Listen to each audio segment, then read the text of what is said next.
Good afternoon, welcome to hello doctor. మెడ, వెన్ను, నడుము నొప్పులతో బాధపడుతున్నారా? వీటిని డిస్క్ సమస్యలుగా ఎప్పుడు గుర్తించాలి? కీళ్ల అరుగుదల, కీళ్ల వాతం లక్షణాలు ఏంటి? ఏ వయసులో ఈ సమస్యలు తలెత్తుతూ ఉంటాయి? ఈ సమస్యలకు హోమియోలో ఎలాంటి పరిష్కారాలు ఉన్నాయో వివరాలు అందించేందుకు స్టార్ హోమియోపతి డాక్టర్ సుజిత గారు మనతో పాటు ఉన్నారు. వాటికి మరిన్ని వివరాలు తెలుసుకుందాం. నమస్తే డాక్టర్ గారు. నమస్తే అండి. డాక్టర్ గారు, బేసిక్ గా ఇప్పుడు చూస్తుంటే చాలా మంది కూడా ప్రతి ఒక్క దానికి పెయిన్ అంటూ ఉంటారు. మామూలు నొప్పులకి అలాగే డిస్క్ తో వచ్చే నొప్పులకి వ్యత్యాసాలు ఏంటి? వాటిని ఎలా గుర్తించాలి? జనరల్గా మనకి బ్యాక్ పెయిన్ ఇంకా దాంతోపాటు మెడ నొప్పి సమస్యలు అనేటటువంటివి కామన్గా నవేడేస్ కనబడుతూ ఉన్నటువంటి ప్రాబ్లమ్స్. అయితే ఇది డిస్క్ రిలేటెడ్గా ఇంటర్నల్గా ఉండేటటువంటి సమస్యన లేక మస్కులర్ స్పాజం వల్ల డెవలప్ అయ్యేటటువంటి పెయిన్ తెలుసుకోవడానికి లక్షణాల్లో వ్యత్యాసం అనేటటువంటిది మనకి యూజ్ అవుతూ ఉంటుంది. జనరల్గా మనకి మెడ భాగంలో ఇంకా నడుము భాగంలో ఉండేటటువంటి నొప్పి అనేది ఎక్కువసేపు కూర్చుని వర్క్ చేసినప్పుడు, ముందుకు వంగి ఎక్కువసేపు వర్క్ చేసినప్పుడు, బరువులు ఎత్తినప్పుడు, లాంగ్ జర్నీస్ అనేటటువంటి చేసినప్పుడు, ఇలా ఓవర్ ఎగ్జర్షన్ ఇంకా స్ట్రెయిన్ వల్ల పెయిన్ అనేటటువంటిది వచ్చి కొన్నిసార్లు రెస్ట్ తీసుకుంటూ ఉంటే పెయిన్ అనేది తగ్గిపోతూ ఉంటుంది. ఇలాంటి అక్యూట్ పెయిన్కి మనకి రెస్ట్ తీసుకుంటే సరిపోతుంది. అలా కాకుండా నొప్పి అనేటటువంటిది 4 నుంచి 8 వారాలకు మించి కొనసాగుతూ ఉండడం, మెడ నుంచి నొప్పి అనేది భుజాలకి కానీ చేతులకి కానీ రావడం, కళ్ళు తిరిగినట్లుగా అనిపించడం, నడిచేటప్పుడు బ్యాలెన్స్లో ఏమైనా ప్రాబ్లమ్స్ ఉండడం, ఇలాంటి సమస్యలు ఉండడం, దీంతో పాటు నడుములో నొప్పి అనేది ఉన్నప్పుడు నడుము నుంచి నొప్పి కాళ్ళకి రావడం, చేతుల్లో ఇంకా కాళ్ళలో తిమ్మిర్లు ఇంకా మంటలు లాంటి లక్షణాలు, నెక్ స్పాండిలైటిస్ వల్ల చేతుల్లో గ్రిప్ తగ్గడం, నడుములో ఉండేటటువంటి సమస్యలు, డిస్క్ రిలేటెడ్ కంప్లైంట్స్ వల్ల నడకలో ఇబ్బందులు, గేట్ డిస్టర్బెన్సెస్, ఇలాంటివి ఏమైనా ఉన్నప్పుడు మాత్రం దీన్ని నెగ్లెక్ట్ చేయకుండా మనకి డాక్టర్ల పర్యవేక్షణలో మెడిసిన్స్ అనేటటువంటి యూజ్ చేయాల్సి ఉంటుంది. అయితే జనరల్గా నవ్వేడేస్ ఫిజికల్ ఎక్సర్సైజెస్ అనేటటువంటిది లేకపోవడం, సెడెంటరీ వర్క్ స్టైల్స్ అనేటటువంటివి ఉండడం, మానసిక ఒత్తిడి పెరిగిపోతూ ఉండడం, కాల్షియం ఇంకా వైటమిన్ డి డెఫిషియన్సీస్ ఉండడం, వీటన్నింటి వల్ల వెన్నుపూసకి సంబంధించినటువంటి సమస్యలు అనేవి ఎక్కువగా వస్తూ ఉన్నాయి. వెన్నుపూసకి సంబంధించినటువంటి సమస్యలు, వెన్నుపూసలు వీటి మధ్యలో ఉండేటటువంటి డిస్కులు అరగడం వల్ల కానివ్వండి, డిస్క్ హెర్నియేషన్ వల్ల కానివ్వండి, వెన్నుపూసలు ఒకదానిపైన ఒకటి జారడం, స్పాండైలోలిస్థెసిస్ సమస్య వల్ల కానివ్వండి, ఇలాంటి ప్రాబ్లమ్స్ వల్ల వస్తూ ఉంటాయి. ఇవి కాకుండా డీజనరేటివ్ కారణాలు అంటే అరుగుదల వల్ల మనకి నెక్లో స్పాండిలైటిస్, నడుములో స్పాండిలైటిస్ డెవలప్ అవుతూ ఉండడం, ఆటో ఇమ్యూన్ కారణాలు అనేటటువంటి ఉండడం, దీనివల్ల కీళ్లవాతంతో ఈ డిస్కుల్లో కూడా ఇంకా స్పైన్లో ఉండేటటువంటి వెన్నుపూసలు అనేవి దెబ్బతింటూ ఉండడం, యాంకలోజింగ్ స్పాండిలైటిస్ లాంటి సమస్యలు, ఇలా వివిధ రకాలైనటువంటి కారణాలు మెడ నుంచి నడుము వరకు ఉండేటటువంటి స్పైన్లో వెన్నుపూసలు వాటి మధ్యలో ఉండేటటువంటి డిస్కులు దెబ్బతినడానికి కారణంగా మనం చెప్పుకోవచ్చు. అయితే ఈ లక్షణాల తీవ్రత ఎక్కువగా ఉన్నప్పుడు మాత్రం డాక్టర్ల పర్యవేక్షణలో మెడిసిన్స్ వాడుకున్నట్లయితే ప్రస్తుతం ఉన్న సమస్యలు తగ్గడంతో పాటు ఫర్దర్ కాంప్లికేషన్స్ లేకుండా ఉంటాయి. రైట్, కాల్ ఉన్నారండి. హైదరాబాద్ నుంచి నాగరాజు గారు కాల్ చేస్తున్నారు. నాగరాజు గారు, మీ సమస్య చెప్పండి, డాక్టర్ గారు ఉన్నారు. Good evening madam. Good evening అండి, నాగరాజు గారు చెప్పండి. మేడం, మిస్సెస్ కి కీళ్ళ పెయిన్స్ ఉన్నాయి మేడం. ఓకే, ఎప్పటి నుంచి ఉన్నాయండి కీళ్ళ నొప్పులు? 4 years అవుతుంది మేడం. ఓకే, ఏ జాయింట్స్ లో పెయిన్ అనేటటువంటిది ఉంటుంది? మోకాళ్ళు, ఓకే, మన 2 hands ఫింగర్స్ మేడం. ఈ వంకర పోయినాయి ఫింగర్స్, 2 hands కి 2-3 ఫింగర్స్ వంకర పోయినాయి madam. Okay, RA factor report check చేయించారండి? నిమ్స్ లో చూపించినాం మేడం. రుమటాయిడ్ అని చెప్పింది. 2 years మెడిసిన్ వాడినామని తగ్గలేదు మేడం. ఓకే, ఇప్పుడు ఈ ప్రాబ్లము మనకి రుమటాయిడ్ ఆర్థరైటిస్ వల్ల వస్తూ ఉంటుందండి. ప్రతి ఒక్కరి శరీరంలో కూడా వ్యాధి నిరోధక వ్యవస్థ అనేది ఉంటుంది. కొన్నిసార్లు ఈ వ్యాధి నిరోధక వ్యవస్థ అనేది మన సొంత కణజాలం పైననే ఎఫెక్ట్ చేయడం జరుగుతుంటుంది. ముఖ్యంగా రుమటాయిడ్ ఆర్థరైటిస్ లో కీళ్ల పైన మన సొంత వ్యాధి నిరోధక వ్యవస్థ అనేది వ్యతిరేకంగా పనిచేస్తూ ఉంటుంది. దీనివల్ల కీళ్లలో ఉండేటటువంటి కార్టిలేజ్ అనేటటువంటివి దెబ్బతిని మనకి కీళ్ల వాతం అనేటటువంటిది ఏర్పడుతూ ఉంటుంది. జనరల్గా చిన్న కీళ్లలో ఈ సమస్య ముందుగా స్టార్ట్ అయ్యి తర్వాత అన్ని కీళ్లలో వస్తూ ఉంటుంది. జనరల్గా ఈ పెయిన్స్ అనేటటువంటిది శరీరానికి 2 వైపులా ఉండేటటువంటి కీళ్లలో నొప్పులు ఉంటాయి. వీటితో పాటు ఒకరోజు ఒక కీలులో నొప్పి ఎక్కువగా ఉంటే నెక్స్ట్ డే ఇంకొక కీలులో నొప్పి ఎక్కువగా ఉండడం, అంటే ఒక చోట పెయిన్స్ అనేటటువంటి స్థిరంగా ఉండవు. నొప్పి తీవ్రత కూడా ఒకసారి ఎక్కువగా ఒకసారి తక్కువగా అనేటటువంటిది ఉంటూ ఉంటుంది. అయితే రుమటాయిడ్ ఆర్థరైటిస్ పరంగా పెయిన్ కిల్లర్స్ కానీ ఇంకా స్టెరాయిడ్స్ కానీ మోడర్న్ సిస్టంలో మనకి సజెస్ట్ చేయడం అనేటటువంటిది జరుగుతూ ఉంటుంది. అయితే ఈ స్టెరాయిడ్స్ పెయిన్ కిల్లర్స్ అనేటటువంటి యూజ్ చేసినప్పుడు టెంపరీగా నొప్పి తీవ్రత తక్కువగా ఉన్నప్పటికీ ఆటో ఇమ్యూనిటీ అలాగే ఉండడం వల్ల రుమటాయిడ్ ఆర్థరైటిస్లో మనకి ఆర్ఏ ఫ్యాక్టర్ లెవెల్స్ అనేటటువంటి పెరుగుతూ సైమల్టేనియస్గా కీళ్ళలో వాతము, వీటితో పాటు కీళ్ళలో చిన్న చిన్న బుడిపెలు ఏర్పడుతూ ఉండడం, కీళ్ళలో డిఫార్మిటీస్ అంటే కీళ్ళు సాధారణంగా ఉండకుండా వంకర్లు పోవడం ఇలాంటివి జరుగుతూ ఉంటాయి. దీనివల్ల కీళ్ళలో విపరీతమైనటువంటి నొప్పి, వాపు, స్టిఫ్నెస్, కీళ్ళ కదలికల్లో తీవ్రంగా అంతరాయం అనేది ఏర్పడుతూ ఉంటుంది. అయితే ఈ కీళ్ళవాతం అనేటటువంటిది పెద్ద వయసు వారిలోనే కాకుండా చిన్న వయసు వారిలో కూడా వచ్చేటటువంటి ఛాన్సెస్ ఉంటాయి. లాంగ్ టర్మ్ స్టెరాయిడ్స్ వాడడం వల్ల లివర్ ఇంకా కిడ్నీ రిలేటెడ్గా కంప్లైంట్స్ వచ్చేటటువంటి రిస్క్ అనేది ఉంటుంది. హోమియోపతిలో ఇలాంటి ప్రాబ్లమ్స్ ఉన్నప్పుడు నొప్పి నివారణ మాత్రలు కాకుండా ఆటో ఇమ్యూనిటీ రిలేటెడ్గా మనకి కీళ్ళపైన ఎఫెక్ట్ లేకుండా మెడిసిన్స్ అనేటటువంటి ఇవ్వడం ద్వారా కీళ్ళలో ఉండేటటువంటి నొప్పి, వాపు, స్టిఫ్నెస్ తగ్గడంతో పాటు కీళ్ళలో డిఫార్మిటీస్ వచ్చేటటువంటి రిస్క్ను కూడా మ్యాక్సిమం తగ్గించగలుగుతాము. ఆల్రెడీ ఉన్నటువంటి కీళ్ళలో ఫ్లెక్సిబిలిటీ అనేటటువంటిది ఇంక్రీజ్ అవుతుంది. ఎందుకంటే మనకి రుమటాయిడ్ ఆర్థరైటిస్లో వన్స్ డిఫార్మిటీస్ అనేటటువంటి ఫామ్ అయినట్లయితే అవి ఫిక్స్డ్ డిఫార్మిటీస్గా ఉంటాయి, మళ్ళీ రివర్సిబుల్ చేయలేము. అందుకే ప్రజెంట్గా ఇప్పుడు ఏదైతే కీళ్ళలో డిఫార్మిటీస్ ఉన్నాయో వాటిలో ఫ్లెక్సిబిలిటీని ఇంక్రీజ్ చేసుకుంటూ ఫర్దర్గా వేరే కీళ్ళలో మనకి డిఫార్మిటీస్ రాకుండా చూసుకోవాల్సినటువంటి అవసరం ఉంది.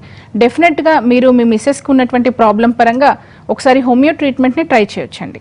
అయితే డాక్టర్ గారు, కీళ్ళవాతం అనేది చిన్న వయసులో వరకు కూడా వస్తుందనేసి అంటున్నారు. అంటే ఏ వయసు నుంచి ఈ కీళ్ళవాతం వచ్చే అవకాశం ఉందంటారు?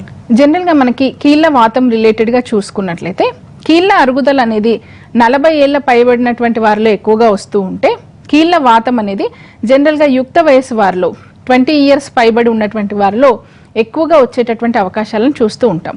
అయితే ఇందులో కూడా కీళ్ళ వాతంలో సీరో నెగిటివ్ ఇంకా సీరో పాజిటివ్ ఇన్ఫ్లమేటరీ ఆర్థరైటిస్లు అనే రకాలు అనేటటువంటివి ఉన్నాయి. కామన్గా కనిపించేది రుమటాయిడ్ ఆర్థరైటిస్. దీంతో పాటు కొన్ని రకాలైనటువంటి ఇతర వ్యాధుల్లో కూడా సీరో నెగిటివ్ ఇన్ఫ్లమేటరీ ఆర్థరైటిస్ అనేటటువంటి వస్తూ ఉంటుంది.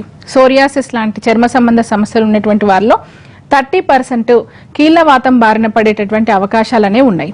వీటితో పాటు కొన్ని రకాలైనటువంటి మెటబాలిక్ కారణాల వల్ల కూడా కీళ్ళవాతం అనేది వస్తూ ఉంటుంది. శరీరంలో యూరిక్ యాసిడ్ లెవెల్స్ పెరిగినప్పుడు గౌట్ అంటాము. దీనివల్ల కూడా గౌట్ ఆర్థరైటిస్ వచ్చి కీళ్ళలో వాపులు అనేటటువంటివి ఏర్పడుతూ ఉండొచ్చు. వీటితో పాటు కొన్ని రకాలైనటువంటి వైరల్ ఇన్ఫెక్షన్స్ కూడా కీళ్ళవాతాన్ని కలగజేస్తూ ఉంటాయి. ఇందులో ఫీవర్తో పాటు మనకి కీళ్ళవాతం అనేది కనబడుతూ ఉంటుంది. జనరల్గా మనకి కీళ్ళకు సంబంధించిన అరుగుదల ఇంకా వాపుల్లో 100కు పైగా రకాలు అనేటటువంటి ఉన్నాయి. ఇందులో మనకి లక్షణాలు అనేవి డిఫరెంట్గా ఉండడంతో పాటు క్లినికల్ ఇన్వెస్టిగేషన్స్ ద్వారా ఏ రకమైనటువంటి కీళ్ళ నొప్పులు అనేవి అర్థం చేసుకుని ట్రీట్మెంట్ ఇవ్వాల్సి ఉంటుంది. నెక్స్ట్ డానియల్ కాల్ చేస్తున్నారు విజయనగరం నుంచి. డానియల్ గారు, మీ సమస్య అంటే చెప్పండి, డాక్టర్ గారు ఉన్నారు. డానియల్ గారు చెప్పండి, వింటున్నాం. మెడ భాగం నుంచి వెనకాల గూడు ఉంటది కదా మేడం, ఓకే. ఆ గూడు భాగము నాకు ఎక్కువగా పెయిన్ వస్తుంది. ఎంత కాలంగా ఉందండి పెయిన్ ఇది? అది నాకు సంవత్సరం 6 నెలలు కూడా అవుతుంది మేడం. ఓకే, 1 ఇయర్ నుంచి ఉంది. ఈ నెక్ పెయిన్ అనేది షోల్డర్స్ కి హ్యాండ్స్ కి రావడం జరుగుతుందా? లేదు మేడం, ఈ రెక్కలు వెనకాల డొక్కలు ఉంటాయి కదా మేడం, ఇలాగా. ఓకే, మెడ దగ్గర నుంచి కింద వరకు కూడా. ఓకే, ఈ మెడ భాగంలో వచ్చేటటువంటి పెయిన్ కి వివిధ రకాలైన కారణాలు ఉంటాయండి. మెడ భాగాన్ని మనం సర్వైకల్ రీజియన్ చెప్తూ ఉంటాము. మెడ భాగంలో ఉండే వెన్నుపూసల మధ్యలో డిస్కులు అరుగుదల వల్ల కానివ్వండి, దీన్నే మనం సర్వైకల్ స్పాండిలైటిస్ అంటాము, లేక డిస్క్ ప్రొలాప్సెస్ ఇంకా హెర్నియేషన్స్ అనేటటువంటి ఫామ్ అవడం వల్ల కానివ్వండి, వీటితో పాటు కీళ్ళ వాతానికి సంబంధించినటువంటి కండిషన్స్ ఏమైనా ఉన్నా పైన ఉండేటటువంటి మస్కులర్ స్పాజం వల్ల కానీ జనరల్గా పెయిన్ అనేటటువంటిది వస్తూ ఉంటుంది. అయితే ఈ ప్రాబ్లం అనేటటువంటిది ఎక్కువగా ముందుకు వంగి పనిచేసేటటువంటి వారిలో, సిస్టమ్ వర్క్ చేసేటటువంటి వారిలో, డ్రైవింగ్ అనేటటువంటి చేసేటటువంటి ఆక్యుపేషన్స్లో ఉండేటటువంటి వారిలో ఎక్కువగా ఉంటుంది. కాల్షియం ఇంకా వైటమిన్ డి డెఫిషియన్సీస్ ఉండేటటువంటి వారిలో కూడా కనబడుతూ ఉంటుంది. అయితే మీకు ఈ నొప్పి అనేటటువంటిది మనకి నరాలపైన ఒత్తిడి ఉన్నట్లయితే మెడ నుంచి షోల్డర్స్కి హ్యాండ్స్కి రావచ్చు. మీకున్నటువంటి ఈ పెయిన్ రిలేటెడ్గా ఒకసారి ఎక్స్రే సర్వైకల్ స్పైన్ రిపోర్ట్ అనేది చేయించండి ఏపీ లాటరల్ వ్యూస్లో. ఈ ప్రాబ్లం అనేది సర్వైకల్ స్పాండిలైటిస్ వల్ల ఉందా, మస్కులర్ స్పాజం వల్ల ఉందా, ఏమైనా ఆస్టియోఫైట్స్ ఫార్మేషన్ ఉందా అనేది తెలుస్తుంది. అయితే పెయిన్ అనేటటువంటిది వేరే శరీర భాగాల్లో లేదు కాబట్టి ప్రైమరీగా ఈ ఇన్వెస్టిగేషన్ అనేది సరిపోతుంది. నొప్పి నివారణ మాత్రలు వాడినప్పుడు టెంపరీగానే ఇంప్రూవ్మెంట్ ఉంటుంది, ఇంటర్నల్ గా మనకి డ్యామేజ్ అనేది ఇంక్రీజ్ అవుతూ ఫర్దర్ గా నర్వ్ కంప్రెషన్ కి దారితీసే పరిస్థితులు అనేవి ఉంటాయి. ఎర్లీ స్టేజెస్ లో మెడిసిన్స్ అనేవి వాడుతూ దీంతో పాటు ఫిజికల్ గా మనకి ఎక్సర్సైజెస్ అనేవి ఫిజియోథెరపీ సజెస్ట్ చేస్తాము. అది చేసినట్లయితే కొన్ని మంత్స్ లోనే పూర్తిగా ప్రాబ్లం అనేది క్లియర్ అయ్యే ఛాన్సెస్ ఉంటుందండి. ఈ రిపోర్ట్స్ తో పాటు మీకు దగ్గరలో ఉన్నటువంటి స్టార్ హోమియోపతి క్లినిక్ లో ఒకసారి సంప్రదించండి. ఓకే డాక్టర్ గారు, డిస్క్ కు సంబంధించి ప్రధానంగా ఎన్ని రకాల సమస్యలు వచ్చే అవకాశం ఉంది? మనకి డిస్క్ రిలేటెడ్ గా చూసుకున్నట్లయితే మెడ భాగం నుంచి నడుం భాగం వరకు ఉండేటటువంటి వెన్నుపూసల మధ్యలో ఉండేటటువంటి మెత్తని రబ్బర్ లాంటి పదార్థాన్నే మనం డిస్క్ అని చెప్తూ ఉంటాము. ఈ డిస్క్ రిలేటెడ్ గా డిఫరెంట్ కంప్లైంట్స్ అనేవి వస్తూ ఉంటాయి. డిస్క్ చుట్టూ యాన్యులర్ ఫైబర్ లేయర్ ఉంటుంది, లోపల న్యూక్లియస్ పల్పోజస్ అని షాక్ అబ్జార్బింగ్ మెటీరియల్ ఉంటుంది. వయసు పైబడినటువంటి కారణాల వల్ల లేక ఓవర్ యూసేజ్ వల్ల ఎక్కువ ఫిజికల్ గా ఎగ్జర్షన్ స్ట్రెయిన్ వల్ల కొన్నిసార్లు ఈ డిస్కులు శుష్కించిపోయి డిస్క్ చుట్టూ ఉండేటటువంటి పొర అనేటటువంటి చిట్లి లోపల ఉండే మెత్తని పదార్థం బయటికి రావడం, వచ్చి నరాలను ప్రెస్ చేయడం జరుగుతూ ఉంటుందండి. దీన్నే మనం డిస్క్ హెర్నియేషన్ లేక డిస్క్ ప్రొలాప్స్ అంటాం. చిన్న వయసులో జనరల్ గా డిస్కుల్లో నీటి శాతం అనేటటువంటిది ఎక్కువగా ఉంటూ ఉంటుంది. వయసు పెరుగుతున్న కొద్దీ డిస్కుల్లో తేమ అనేది తగ్గిపోయి ఈ చిట్లే అవకాశాలు అనేటటువంటివి ఎక్కువగా ఉంటాయి. ఇవి ఎక్కువగా జనరల్ గా డీజనరేటివ్ కారణాల వల్ల ఈ విధంగా ఏజ్ రిలేటెడ్ గా మనకి కనబడుతూ ఉంటుంది. దీంతో పాటు వెన్నుపూసలు ఒకదానిపైన ఒకటి జారడాన్నే మనం స్పాండైలోలిస్థెసిస్ అంటాం. ఇంకా కొన్నిసార్లు మనకి ఈ వెన్నుపాము అనేటటువంటిది కంప్లీట్ గా స్టెనోసిస్ అనేటటువంటిది లోనవుతూ ఉంటుంది. వెన్నుపూసల మధ్యలో ఉండే స్పైనల్ కెనాల్ అనేవి ఇరుకుగా మారి లోపల ఉండే వెన్నుపామును నొక్కే పరిస్థితిని స్పైనల్ స్టెనోసిస్ అంటాం.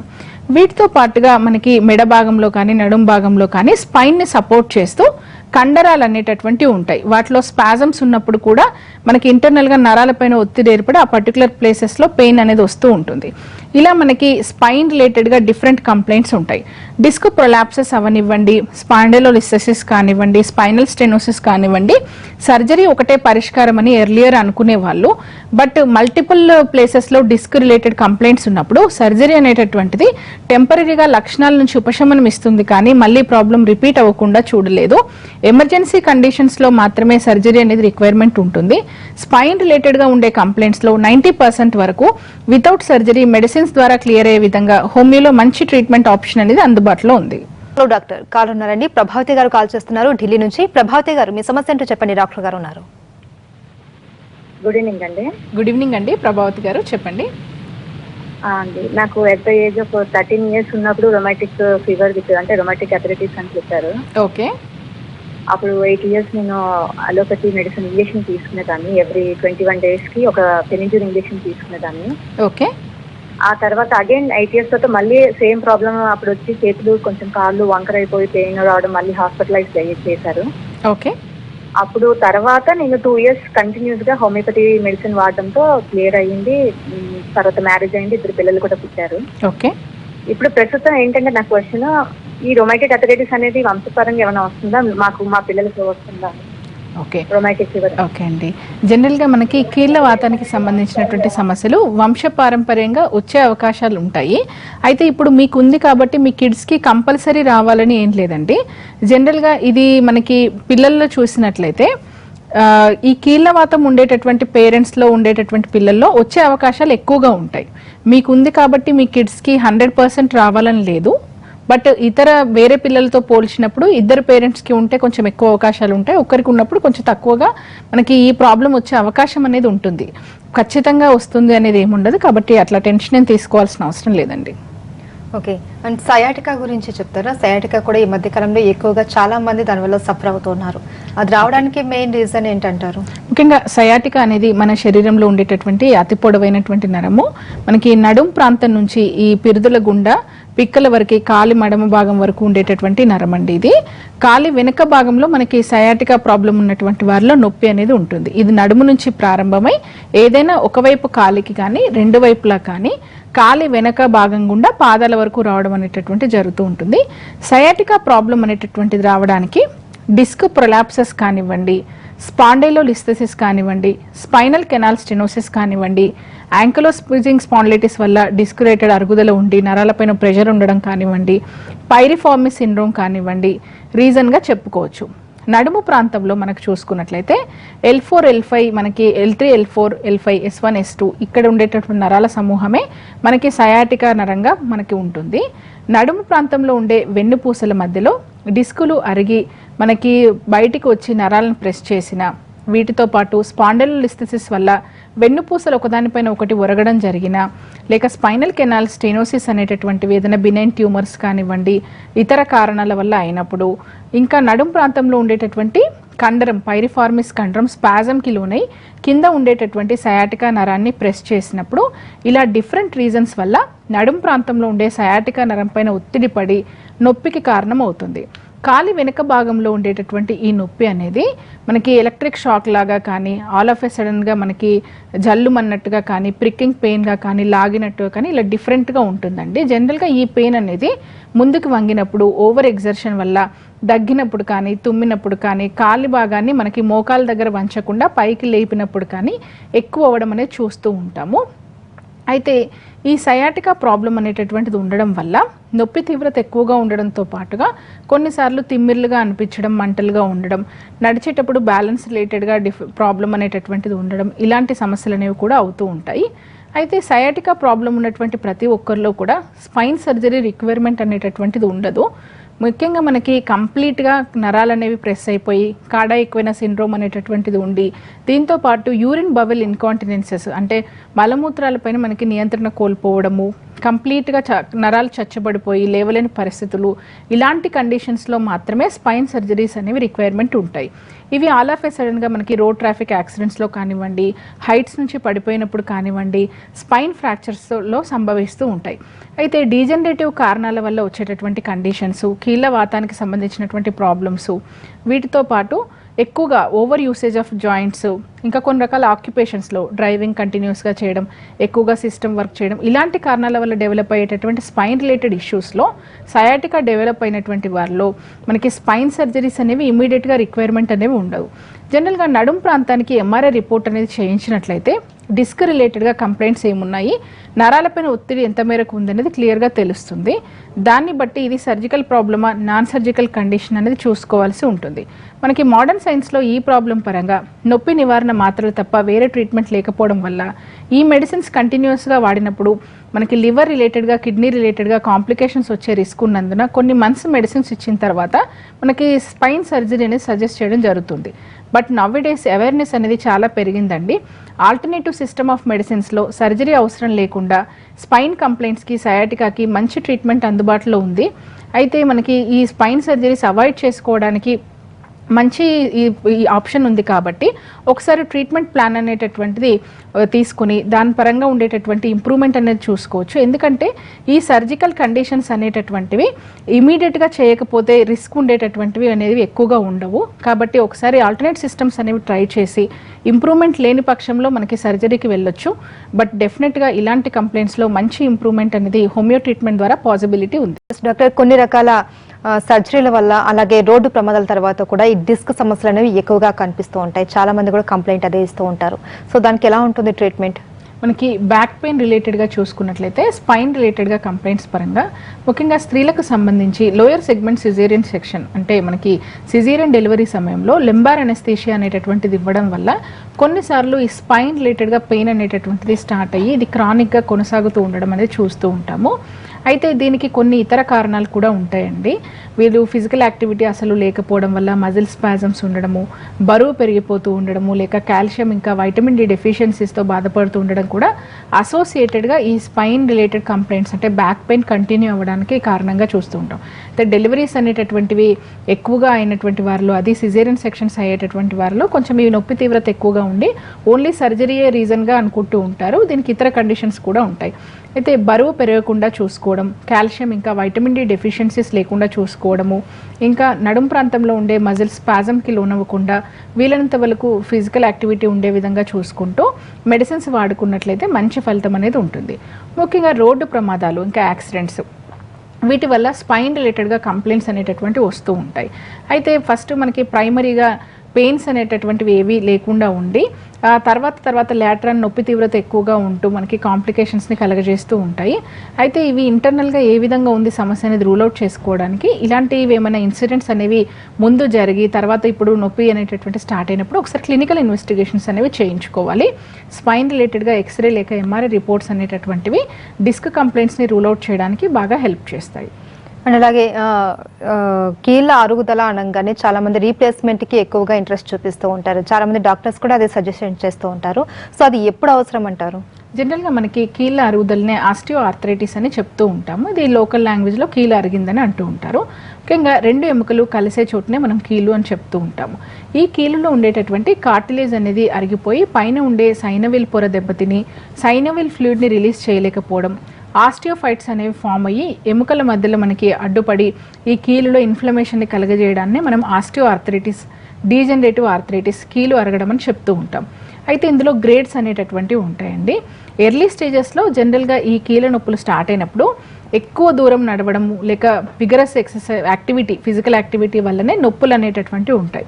బట్ లాటరన్ నొప్పి తీవ్రత అనేది పెరుగుతూ కొంచెం దూరం కూడా నడవలేని పరిస్థితి, కూర్చుని లేవడానికి ఇబ్బంది, ఇలాంటి సమస్యలు అనేటటువంటివి ఉండి ఇంటర్నల్గా అరుగుదల అనేది ఎక్కువగా ఉంటుంది.